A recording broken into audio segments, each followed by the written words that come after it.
All right, looks like we're good to go. So, as we can see, our topic for today is education in 2030 and what's the plan ahead. Well, education, as we all know and are well aware and have been through, is a very important part of our life. I need not reiterate that given that we've had a multitude of speakers before us over here laying emphasis on the same. So let's just start with the discussion. Okay, Mr. Kumar, the first question is for you. What is the government agenda for 2030? How much have we achieved it as of now? And what is left to be done? I think we need to have more institutions of higher standing, international higher standing. And I was just thinking about it that by 2030, I mean, right now we do not have even single institution in the top 100 institution around the world. Even though I know personally many top scientists in the country, like Indian Institute of Science, Bangalore, and some research centers and IITs. So there are many, many outstanding people, but still we have not made into the top 100 institution, which is really a pity. And whereas, as I was telling you, China was way behind us, but there are several universities from China in the top 100. So I would say that we have to raise a standard of our institutions much higher. We have to spend more. We have to attract lot bright students, teachers, and try to make at least 5 to 10 universities by 2030 in the top 100. And I would say that our spending on education is still rather low. So these days the government is spending a lot of money on different projects, whether it is helping farmers or poorer people. And I think education is something which will uplift our country to a much higher orbit and help everybody. So I would say that government should spend as soon as possible, much higher money and change many of our university into a much better institution. That's I would say. Right, Mr. Gupta, your take. Mr. Kumar has highlighted about the higher education very well. And what would you have to say about the primary and secondary education in the country? What are the milestones we can expect to be covered by 2030? Good evening, everyone. I think the new education policy has brought a very fresh breath of air in the whole education system. If you read the policy very carefully, it has got so many dimensions. I think one of the biggest milestones will be to get the policy implemented itself. If you read through the policy, if I specifically talk about the school education, they're foreseeing a drastic change. And I don't know how much the system or the way the school education especially is laid out, how many schools will be able to really achieve what they want them to achieve. So I think one of the biggest milestones which the government should expect is to support and handhold the institutions which are there already, instead of focusing on opening new institutions and pushing just for the numbers. Even if the government achieves 50% of what they're trying to achieve, I think that will be a great milestone.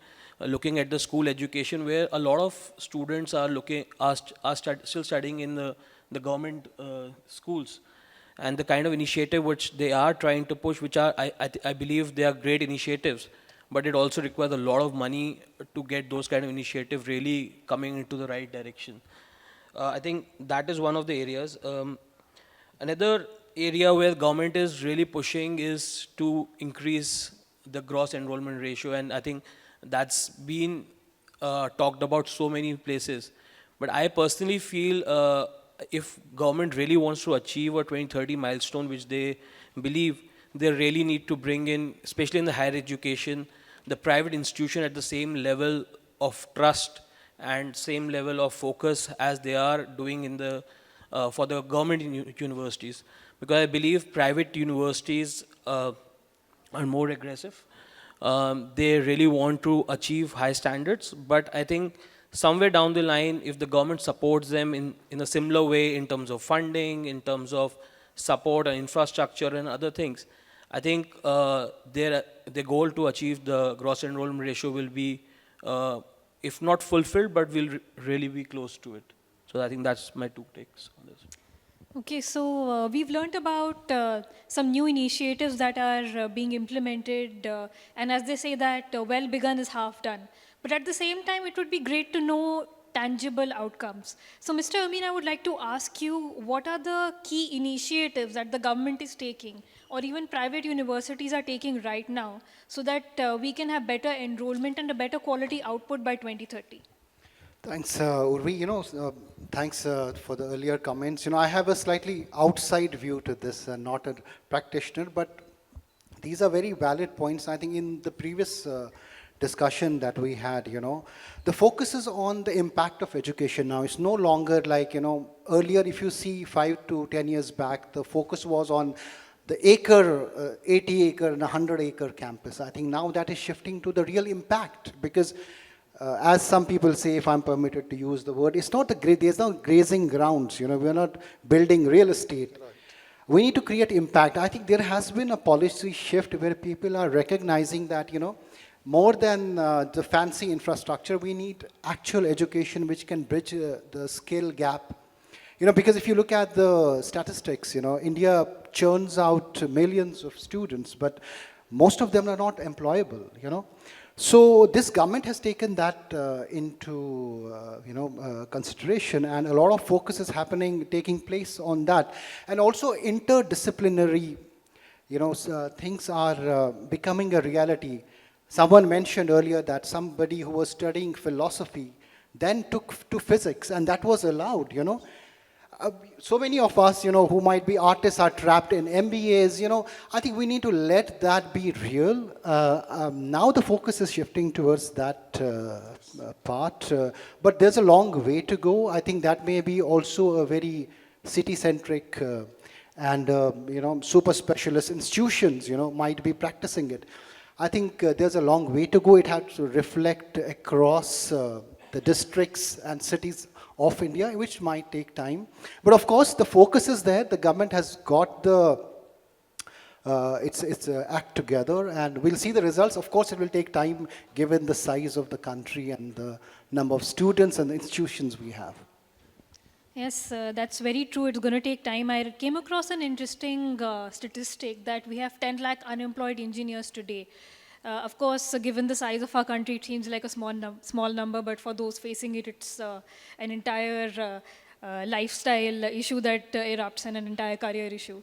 So having said that, this is just one of the many issues that plagues the education sector today, which is the lack of employability of students. So Mr. Kumar, what is your take? What are the other drawbacks that we have today that is stopping us from reaching our full potential in the Indian education market? Again, I will talk about higher education because I'm involved more in research. So I have lived in different parts of the world, Japan, Germany, and so on. And what I noticed that there is a quite good link between universities and industry. And for employability, it is good that the students get some exposure with the industry so that they become familiar. So I would say that, and there are discussions. I'm in Nadar University, so we have been having discussions. So it's just 10 years old, and it's already institution of eminence. And Mr. Gupta mentioned about support to private institutions. So I would say that we get a lot of funding from government agencies for research. So it is not that the private institutions are not getting. The thing is that good institutions, whether they are in public or private, are much less as compared to what we should have. So we need to increase that number much more, very significantly, so that our talented students, they don't go out, but they remain in the country and contribute to the country, I would say. Okay, so this is one thing I would say that interaction with the industry will help for improving the employability of our children. The other thing would be that better education. So like, I mean, you produce BTech, they have just the degree. And some days ago, I was reading that there are some institutions where you don't have to go, just you can get your degree and be at home. So this is the kind The of future scenario. of education. I hope that's not the future of education. No, that I have another take. Which institute was this? I don't remember, but something like this I read. So I think we should need to take education much, much more seriously and raise its level so that people coming out of the education institutions, they are well trained. And so they need to, I mean, this training is forever, even though, but they can directly get, they are in the employable level, not just that they have to be trained further. That's what I would say. Right, Mr. Gupta, and what is your take? So what kind of training, training is too strong a word to use for children, but what kind of education should we impart to school-going people, to school-going children in 2022, so that by 2030, when they are ready to hit the collegiate system, that they are well equipped to enter the workforce after that? What kind of training should we imbibe which is not already there? I think talking about school education, I think one of the major roadblocks which I feel is the rote learning. I think that has to go away and more practice-based learning needs to come in. Student needs to be exposed to various career options. I think that's one of the very basic thing which needs to be taken care, because by the time the student understands in grade 11, and that to a very, very broad areas of engineering and medical and commerce. I mean, careers are way beyond these three areas now. And when I see a lot of students across our schools, by 11 they have practically no clue what's happening. I think, so exposure of careers way down in the grade 6th, 7th grades is required. And I think the government is also trying to do that. They've introduced the apprenticeship program in the new education policy. But again, as I said, I mean, announcing a policy is one thing, but how practically it's going to be implemented. Which professional or a doctor I can send 300 students in a day to get exposed to that career? If the doctor will not be able to handle these kind of people. And these kind of problems will happen more in smaller cities than on the bigger cities, because the resources are limited. So I think one of the biggest drawbacks, and I would sound very critical about the whole policy, is announcing a policy is a easier way to do things, but how it's going to be implemented. So many things are getting announced day by day, every day, be it higher education, be it school education. But no one is able to tell us what the roadmap has to be taken. And everyone is getting confused, do this first, do that first, and it's just getting all mixed up. So I think one of the critical things which government really needs to take care of is to put a defined roadmap on how, step by step, because every institution is not so evolved to understand themselves. So I think that is one of the biggest drawbacks I feel has to be taken care of. Our drawbacks can be seen with the new policies that are coming out, like the NEP that came out in 2020. And despite that, we have an ever-increasing dropout rate, especially after COVID and in rural areas. So, Mr. Amin, what's your take as somebody who is not a part of the education sector? How do you see the government addressing these issues? Where are they going wrong? As somebody who is completely unbiased, who is seeing it in a second-hand view. Yeah, I mean, so I can be totally unfiltered in my comments. So one is, the way teachers are perceived, I think largely everyone, and I know how many will agree, there is the last option for a lot of people and they land up there, But if you tweak it around and make it the highest paid, for example, like a corporate job, I think things may change around. I don't know what is stopping people from making education jobs the highest paid jobs. I think that can kind of upturn the entire system, Imagine attracting the best talent. They don't go there. That's the last option. I mean, sadly, that is true in most of the cases, not everyone, because due respect, a lot of people want to teach also. I think that's one of the big drawback of this. And second is the contextual, Our curriculum has to reflect current realities, It does not. It is like, it's there, you mug up, you score, And the emphasis on the score. While we are talking here, we go back, we'll pull up our kids, like what is their score, what was their score, you know. I think it has to stop somewhere. We have to get to education and move beyond the qualification part of it. I think it's easier said than done. But I think that mindset shift is the most important part. How will it happen? I think we're all moving towards it. But of course, in evolution, it will take its own course. I was talking to Urvi before the session was starting, and I would request our media people to popularize what is good things happening in the country. It's not that good things are not happening. In research institutions, and also not only in India, what are the new developments? Some coverage is there, but it's too little. And young people should be aware that this is what is happening, and they feel excited that they can also do it. The second thing I would say, and there also this role of media is there, that the public, so I was in Germany, and if in Germany you say that you are a professor in the university, your reputation is at the top. People respect you so highly. It is not that they are paid the most, but simply for professors, the respect is so high. In some other institutions also this morning it was mentioned. And it is not the last choice, because people want to go to engineering because they can get a job.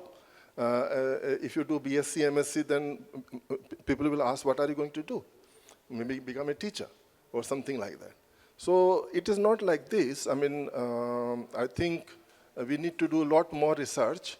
And in our universities, a lot more thrust should be in research. And it is a pleasure, actually. So, I mean, I'm involved in research, world-class research, and I consider it as a privilege that we can get the support and we do what we want to do. I mean, if you are in a job elsewhere, then you are told this has to be done and there's a project and all that. You don't have so much freedom. But in research, we have all the freedom. We take up a problem. The challenge is you have to work very, very hard, but in other disciplines also people work very hard. I mean, with due respect to all the teachers, of course, if India has become the back end of the world in technologies, of course, because of somewhere we have excelled, of course, in the medical science. Of course, we cannot, forget those stories. I would say that, I was telling this also to Urvi, that children of every family, whether they are rich or poor, they need a teacher. They cannot teach themselves. So whether it is online or offline, you need a teacher. So I think our society should give a lot of respect to this profession and make it, besides money, I mean, it is good that people get paid well, but we cannot compete with some other profession, because people who are in business, they earn money.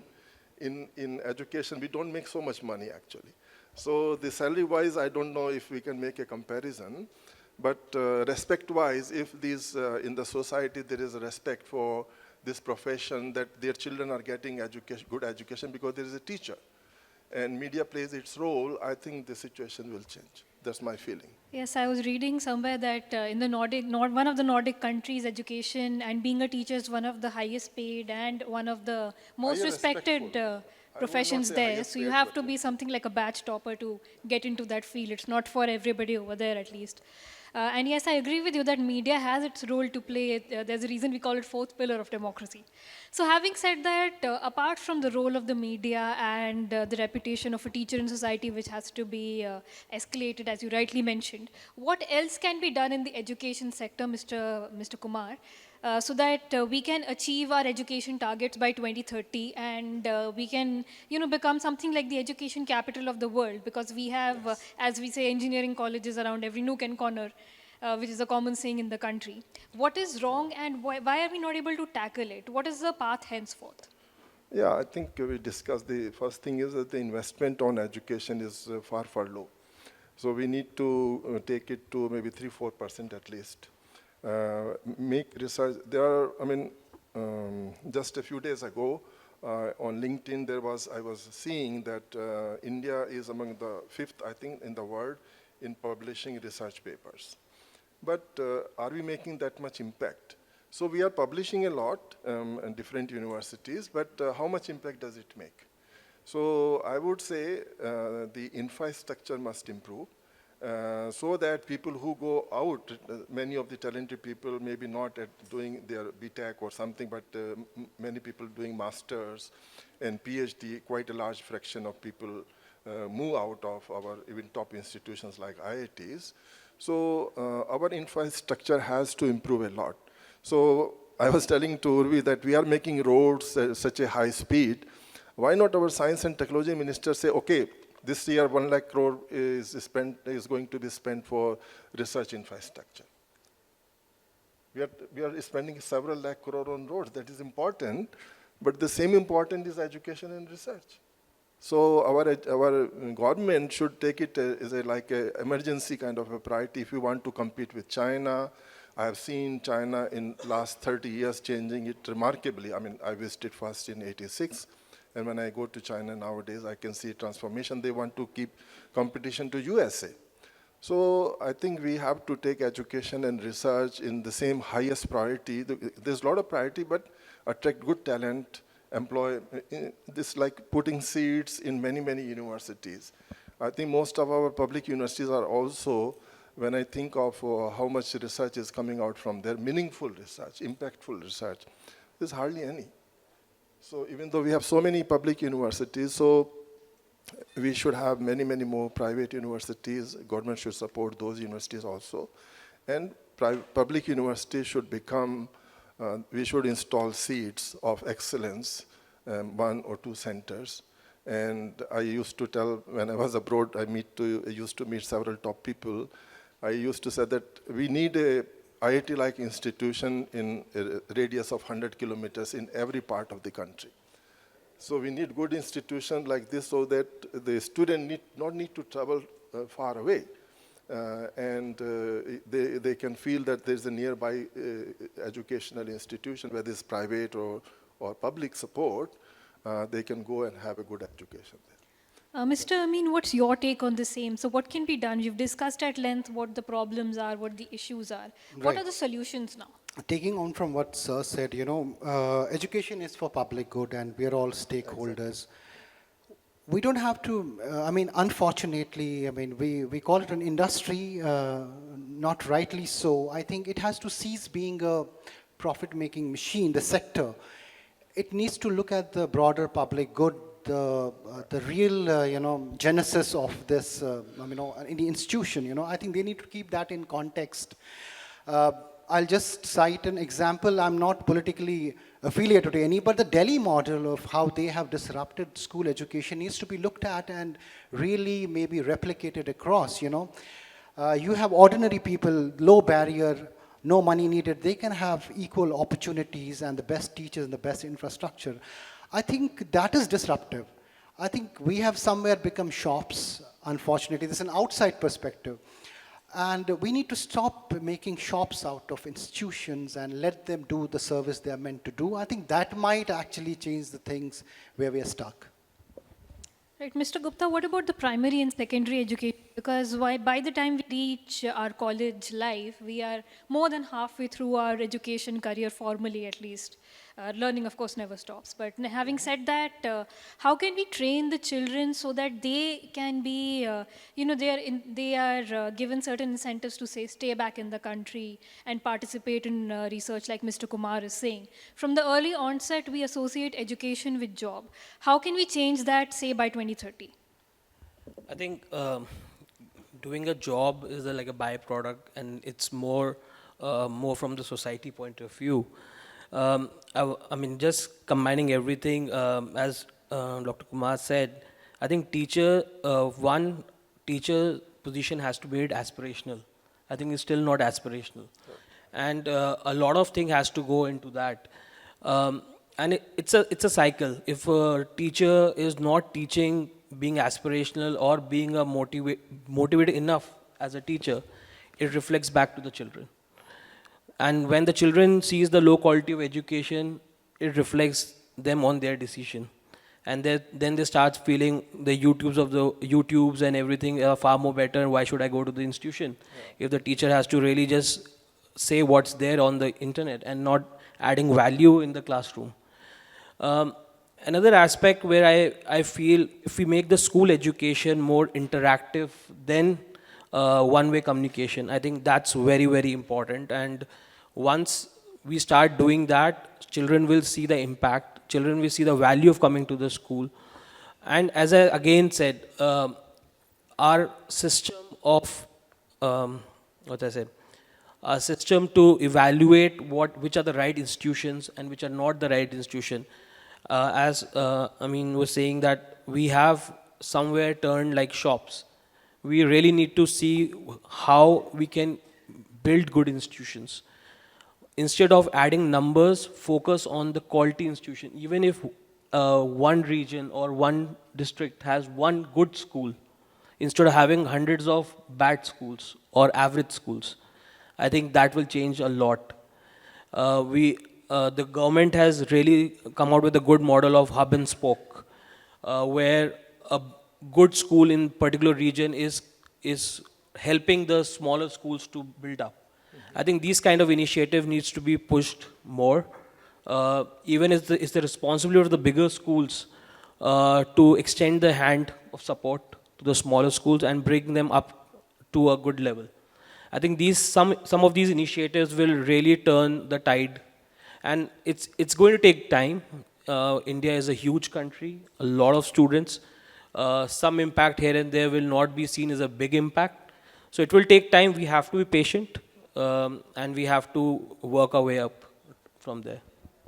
Right, hub and spoke in the education sector is something new for me. I've heard about hub and spoke in the public distribution system for food distribution at the local level. So having said that, let's bring a new perspective. We've spoken about what the job market might want, about how the students might be trained. But what is it that the students want out of the education sector? Because a lot of times we focus on grades and making them ready for a certain kind of employment. But what about the education experience? Mr. Kumar, let's start with you. What does the student of today want? I have to become a student. We are all students, lifelong students. Yes. Well, I would think that any student and also their parents, they would like that their children get good education.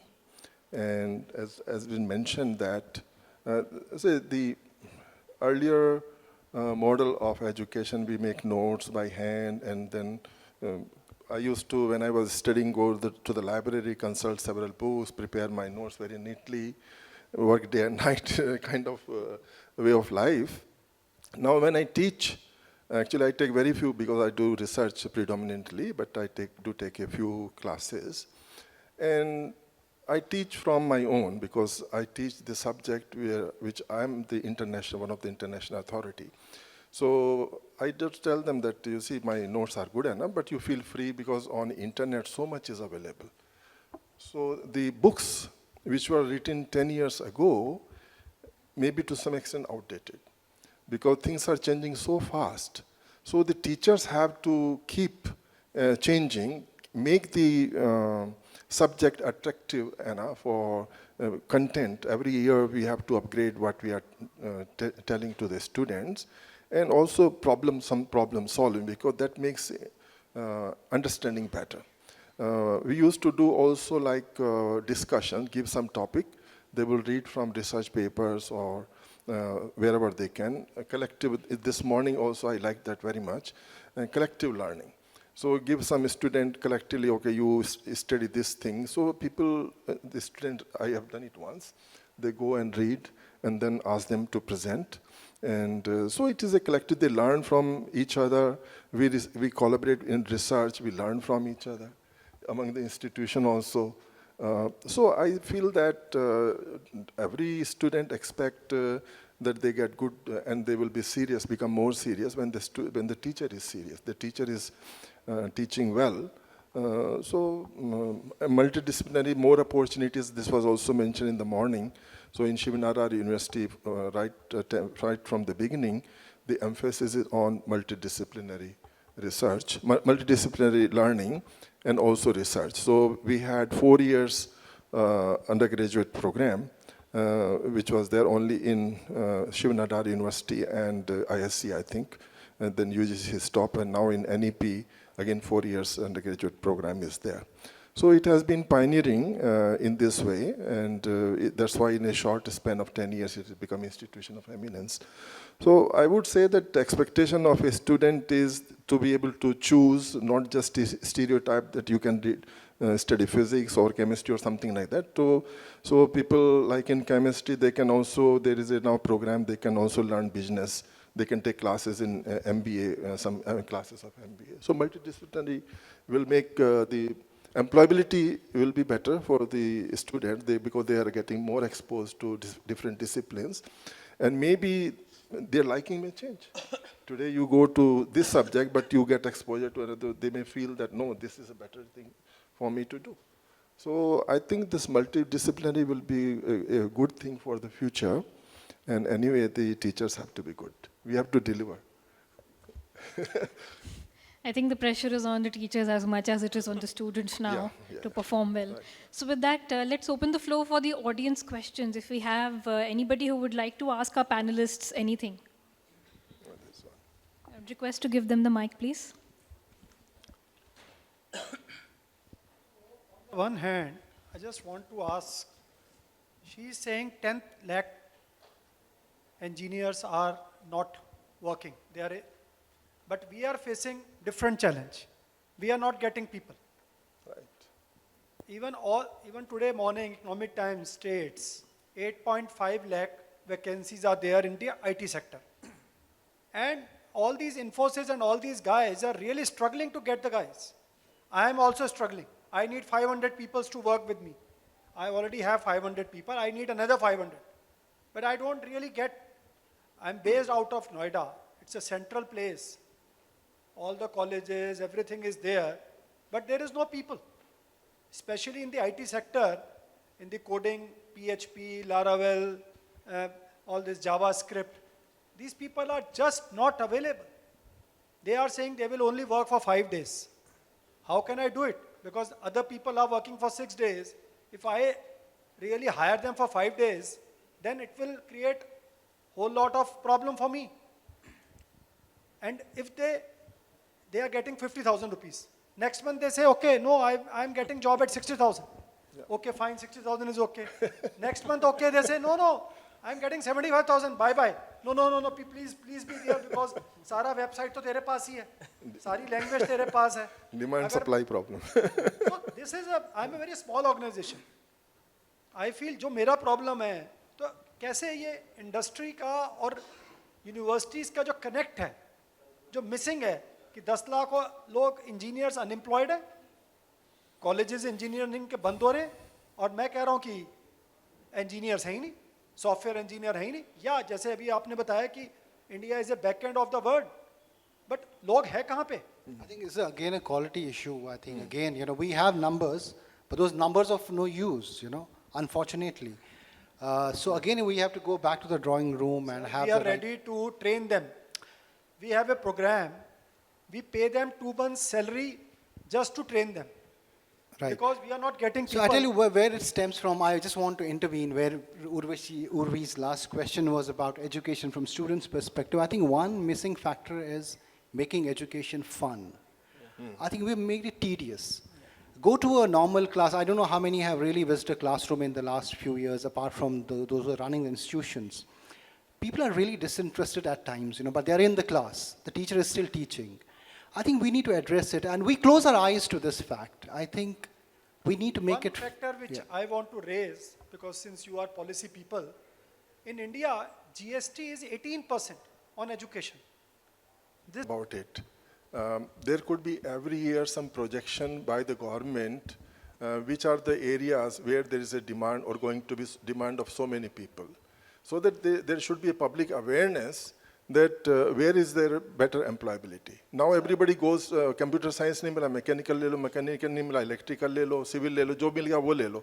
Engineering हो गया तो कुछ ना कुछ job मिल जाएगा. So that's the way. I mean, people don't study what they enjoy to study. Sir, It's a big Dharmendra drawback Pradhan here. जी ने एक statement दिया, 25.5 करोड़ लोग हैं, 15 से 25 की एज में. So I'm sorry, there is a gentleman, I think, at the 11 end. Crore आदमी पढ़ रहा है और 14 करोड़ आदमी पढ़ ही नहीं रहा. Sir, can I just request you to take this question off stage once we're done? We have a few more people who would like to ask. So much. Good evening. My name is Tarun. I have a similar question actually. I run a small startup, a vocational education college in Delhi. You know, hiring people is becoming a really big challenge. And I want to talk it in the context of new education policy. We are still talking about that national eligibility test for assistant professors. I mean, how good that test is for, producing good teachers. I think it's still we are talking about national education policy right in the middle of pandemic, at the start of the pandemic. And that national eligibility test which comes from rote learning, where are we heading? The past is past, but where is the present and future? Thank you. So the question is related to this. Can I raise the question? Yeah. We May I can take raise the both of them question? together, both the questions. It's a supplement question. Please. You see, all the education is for employment. And the government has no employment. The companies are failing because of many reasons. Technology changes, policy changes, pandemic, and many others. So my question goes to the learned people around on the dais, that why the education is not oriented towards, giving employment, developing an industry, developing a skill where one can do some business rather than to seek for an employment, sir. That's the question. Well, I can make a small comment here because, I do not have my personal experiences, but I see in Shiv Nadar University that many students, they become entrepreneurs. And there is a Atal Incubation Center also. There are opportunities to students to go, and if they have an idea, and then if the idea is good, then somebody can come and maybe make funding to those ideas. So I think this is happening in some institutions, but I will not say in most institutions. In some IITs also there are now some places where they can have these incubation centers, and some students, if they have an idea. So I think this is happening, and this should happen on a much larger scale. And this can happen on a larger scale when many more institutions are of higher level, that the education is such that people are very well trained, they have the confidence that they can start something new and be successful. It's required a lot of, it's a big challenge. You start with an idea and get failed. It is possible. So when our education will be of good level, people have good understanding, then they will have confidence that they start with an idea and they can be successful. Okay, so with that, we have to wind up the panel now. If there are any further questions, I would request to take them off stage once we are done with this discussion. So I would like to thank the audience as well as our panelists today for taking out the time. Thank you for listening to us so intently with all your patience and all your focus. And thank you for participating today. Thank you.